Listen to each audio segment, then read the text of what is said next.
Dobar dan svima. Pa evo, kao što ste rekli, prva naredna utakmica je protiv Borca u Banja Luci, protiv Borca koji, da kažemo, ima nakon situacije koju nismo navikli, gdje su dva poraza vezali, što evo, možemo slobodno reći da dugo nije bio slučaj.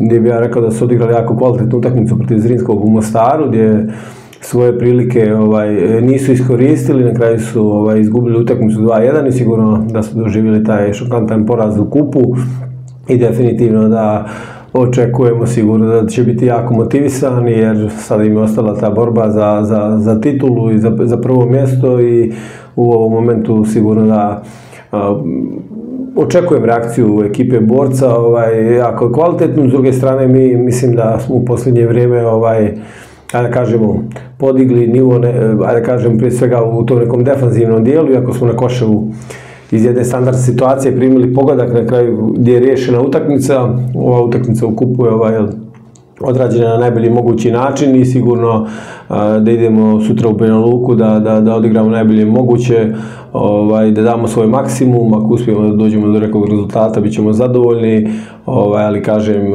sigurno da će biti jako teška utakmica.